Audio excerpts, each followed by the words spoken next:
Your first year in business where business is going good is the funnest year of your life.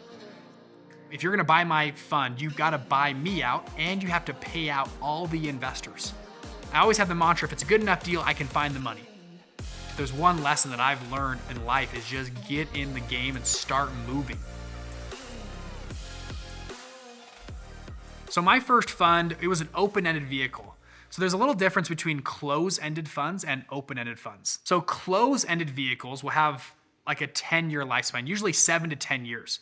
Those are usually funds that are illiquid, meaning venture capital, usually private equity, even real estate funds are oftentimes close-ended funds because like a venture capital fund, we're gonna invest in 25 startups. We won't know. They're gonna be worth pretty much zero for the next 5 to 6 years. And we hope that they grow and they IPO one day and can do extremely well. The reason we close them up, they're called close-ended, meaning investors cannot come in and out of the fund. They are locked in for that period, which allows us time to grow. The opposite of that is called an open-ended fund. An open-ended fund means investors can come in and out of the fund over time. Actually pretty much every fund I've ran has been an open-ended fund. So my first fund in a debt fund was an open-ended vehicle, meaning there was no deadline or timestamp. It was just gonna run in perpetuity and investors can come in or out of the fund on every quarter mark is what we did. So we would give them returns and every quarter they could add more money or they could withdraw from the fund. They just had to give me a 60-day notice and I can withdraw from the fund. A lot of hedge funds run that way as well. So our current hedge fund runs as an open-ended vehicle. So we launch it, we continually raise money. Every month we have a closing, new investors can join. Every quarter investors can leave if they'd like. Just that first offering we ran for about 7 months. It did very well. We got a 64% return in that 7 months. We wanted to restructure it and refile as a Regulation D 506B fund. So it was the same offering, but we just transitioned everybody to this new, what we called our new fund. And we put everyone there. We ran that for about 3.5, roughly 4 years. And so we continued to raise money. New investors came in. I don't think actually any investor left. We would pay a monthly distribution. I planned to run that for more years. We had a competitor come and give us an offer. It was a really good offer. He said, hey, and I said, you got to take care of my investors. So if you're going to buy my fund, you've got to buy me out and you have to pay out all the investors, all their capital, or they can elect to stay with you, whatever they'd like to do, but you have to have the money to do that. So he came in and some investors, they bought out completely. Other investors stayed and we paid them all their principal back plus all their returns. And then he bought me out he bought both my entities and we went from there. At that time, we got a good offer. I thought this would be fun. I've never exited a company before. I think I was in my 25 years old. I said, hey, it's a good offer. It'd be fun to have that much money. And I also thought it would be good to run a fund full cycle. Meaning I started it, I ran it, I got good returns, and I closed it with all principal returned back to my investors.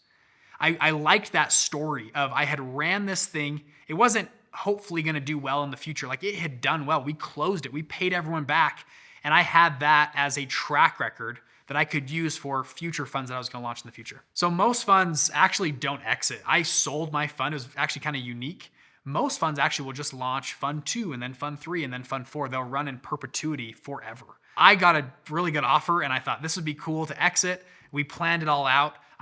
Looking back, I could have done a lot better on tax planning and other things, but I said, hey, let's do an exit. That sounds fun. Let's just get the money in and we'll figure out the taxes later. And that comes to bite you in the butt later, but it was really cool to run through that and do that exit. So, but again, it is atypical to exit a fund. Most fund managers run for the long period of time.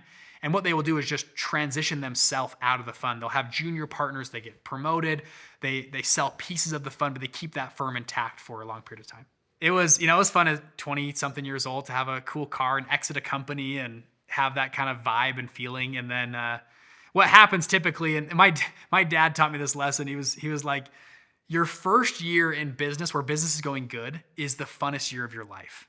Because it's like, we're making money, we're making $100,000 a month and $200,000 a month and $300,000, like, wow, like, oh my gosh, this is so fun. You sell a business, whatever. What happens is your first year, you run all that. And then by year 2, you realize you have to pay taxes on year 1. And for whatever reason, most people don't think about that. So you're like, oh crap, I gotta save, which thankfully I'd save money for taxes. Like, oh, okay, like the IRS is terrible. They're going to steal all my money. They're just coming, they're crooks. Then you start hating the IRS. And you're the middle of year 2, you're paying taxes for year 1, but then now you got to prep for taxes for year 2.5 for year 3. And then so you get into year 3 and now you're finishing your tax bill from year 1 and year 2. And business becomes a lot more real. And this, my dad was talking to me about this. It's like the first year of business is just euphoric. Year 2, it becomes more real. By year 3, you're like, crap, we had this liability from year 1 that we didn't pay for. Now we got year 2 taxes. Then we got to plan for year 3 taxes. And we're doing growth initiatives in our business. And it makes you generally very conservative for the long period of time. And then you're like, well, what if, it's always scary. What if we get a lawsuit from 5 years ago from somebody that I looked at the wrong way or said something wrong to. And so you tend to save a lot of money for that. That's how I run a business. We save a lot of cash. We want to run this thing for a long period of time. And so in my experience, I've tended to be actually the more money I've made, the more conservative I've been over a long period of time because I understand the liabilities that could pop up, whether it's lawsuits, a former employee that was disgruntled for whatever reason, or there's a million things that could happen. And I want to play the longer term game of business. I want to play the game for 30 years. And so if I can keep cash sound, if I can make sure I have liquidity, if I can run a sound, true, honest business for a long period of time, it can hopefully perform extremely well and play the long game. Very few people in this world, I think, that are in their 20s play a long game. And if they did, they would do extremely well throughout their career. And I think we see some people today that are 50 or 60 or 70 years old that did that, and you can see the fruits of their labors today. So do I have any regrets from selling my fund or exiting? Currently, no, I don't have any regrets. Some of my investors were sad. They're like, no, I want it, because I was giving them good returns every month. They got a check in the mail every single month. They're like, no, Bridget, let's keep this going. I said, well, just wait. I'm gonna have another fund in the future, I promise, and we'll get going. But currently, no, I don't have regrets. I'll tell you this: I wanted to get out of the business of doing loans to people that needed a loan for $3,000 to $5,000. To be honest, it was a lot of work and a lot of stress for a little amount of money. So here's the top things I would share with someone when starting their first or second fund. Number 1, I would say, understand the game. Don't go learn from a lawyer. A lawyer is a very expensive teacher. Watch classes like this on Alt Street. Go deep into this. Understand the mechanics of how funds are built. And number 2 would be follow the fund launch formula. You can do that for free. Find great deals, frame those deals out, and then go pitch investors. Number 3. Do that process. Practice doing due diligence. Practice underwriting. Practice framing out. Practice pitching. And what will happen is you will have people poke holes. You'll see what's wrong. You'll be able to iterate and understand how to create a great offering that investors are begging and dying to have.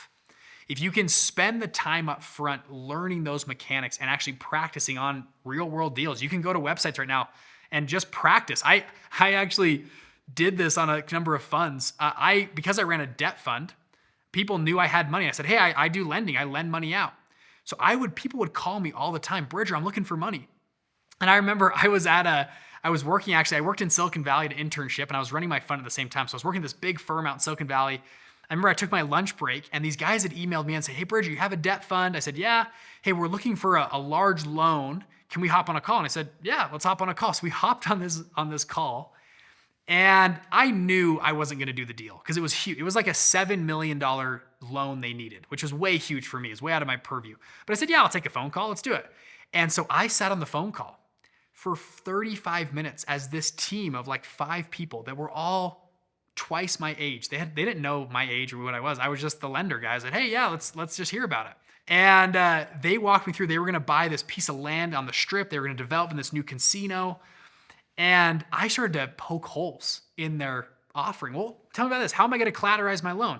What if I give you the money? What's my payback period? What if I charge you points here? I started to negotiate with them. And there was a 99% probability I was not doing the deal. And maybe back in my brain, if it's a good enough deal, I always have the mantra, if it's a good enough deal, I can find the money. I always have that in the back of my brain. If it's a good enough deal, I can find the money. So I wasn't just BSing these guys. I actually thought maybe I could find the money for them.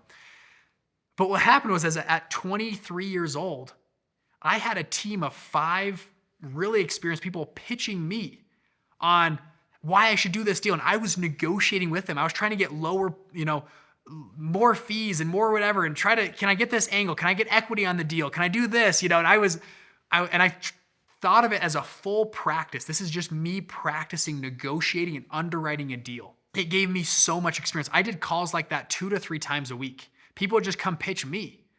And I don't think they didn't realize they were talking to someone who was 23 years old at an internship in Silicon Valley that ran a small fund. But for me, it was an invaluable experience. I had these Wall Street slicks trying to pitch me, trying to sell me. And what happened was I learned, man, I really liked that part of their pitch. That really compelled me. I didn't like that part. I practiced negotiating. I was like, well, what about this? Hey, you know what? I can't do that. Can I come back to you next week? And then I would give them, hey, we could do the loan, but I gotta charge 13%, man. I can't do 11% like you want, Can you guys do that? Anyways, I didn't do like any of those deals, but it taught me so much about how to pitch, how to present, how to negotiate. It was just more reps, more hours in the ring doing this, and getting in the game taught me so much. If there's one lesson that I've learned in life, is just get in the game and start moving, start getting in the mantra. So if I was talking to somebody and asked like, Bridger, what should I do to get into the fund space? I would say get in the game. Don't be a pawn in the game. Try to be actually in the game. And if that means you need to go be an intern or work or shadow, that's great. But as much as you can get to the table as possible, I would highly recommend trying to get, and whether it's a small fund or big fund, get to the table, be the decision maker. You'll learn way more than being a pawn in someone else's big cog and big machine.